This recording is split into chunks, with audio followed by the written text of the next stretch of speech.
पश्चिम भारत के एक छोटे से राज्य में धर्मराज नाम का एक राजा राज करता था। राजा धर्मराज न्यायप्रिय था, प्रजा का ख्याल रखने वाला और देखने में भी इतना सुंदर कि लोग दूर दूर से उसकी एक झलक पाने के लिए आते। लेकिन जितना बाहर से भव्य था उतना ही भीतर से एक राज छिपाए बैठा था। उसके सिर पर दो छोटे छोटे सींग उगाए थे। जी हाँ, राजा के सिर पर सींग। ये बात जानता था सिर्फ उसका शाही नाई भोलू। भोलू बचपन से ही महल में था और राजा के बाल काटने का जिम्मा उसी के पास था। हर बार जब राजा के बाल वह काटने जाता तो शाही कक्ष बंद कर दिया जाता। कोई सेवक, कोई मंत्री, कोई रक्षक, कोई भी भीतर नहीं आ सकता था। क्यों? क्योंकि जब भोलू राजा का मुकुट उतारता तो उन काले घने बालों के बीच वो सींग दिख जाते। पहली बार जब भोलू ने ये देखा तो डर के मारे कांपने लगा। पर राजा ने उसकी आंखों में आंखें डालकर कहा, भोलू, ये मेरा राज है। अगर कभी किसी से कहा तो समझ ले, सजा भी मिलेगी और राज्य से बाहर भी किया जाएगा। भोलू ने डरते हुए कसम खाई, महाराज, मेरा मुंह बंद है। यह बात मेरे दिल में तहखाने में कैद रहेगी। साल बीतते गए, भोलू ने अपना वादा निभाया। राजा भी उस पर खुश था, उपहार देता रहा, मान देता रहा। लेकिन भोलू अब थक चुका था। उसके भीतर एक हुक सी उठती कि वो ये बात किसी से कह दे, पर किससे कहे?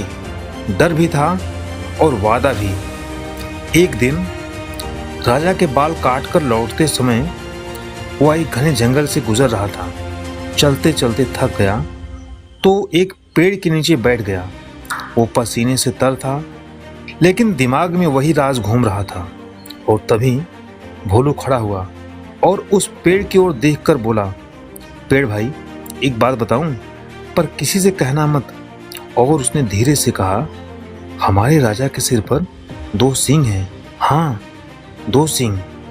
कहते ही वह जोर जोर से हंसने लगा। हा हा हा, हो। मानो सालों का बोझ उतर गया था।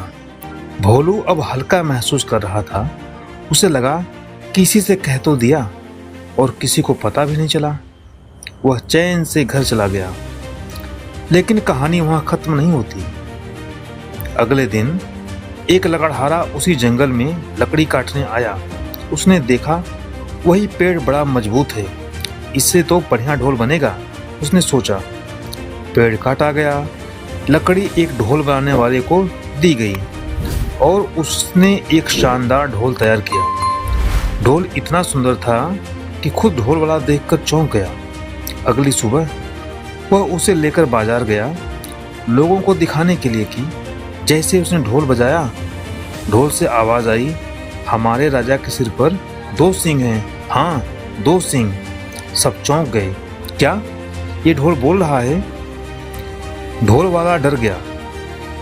फिर ढोल दोबारा बजाया, फिर वही आवाज, हमारे राजा के सिर पर दो सींग हैं। हा हा हा। बात जंगल में आग की तरफ फैल गई।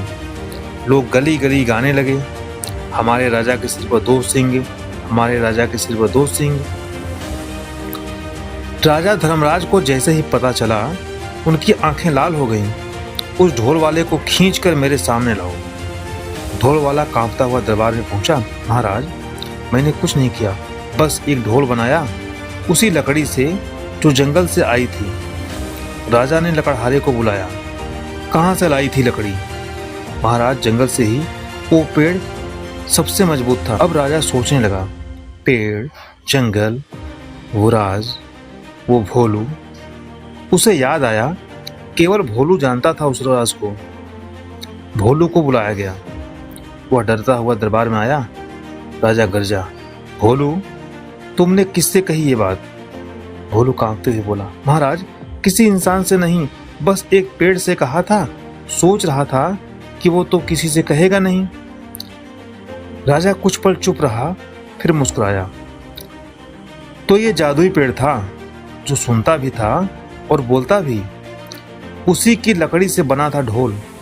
अब सब कहता फिरता है। दरबार में सब चुप। भोलू शर्म से सिर झुकाए खड़ा था।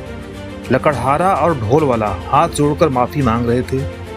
लेकिन धर्मराज सिर्फ राजा नहीं, न्यायप्रिय राजा था। उसने कहा, तुम सब निर्दोष हो, जा सकते हो।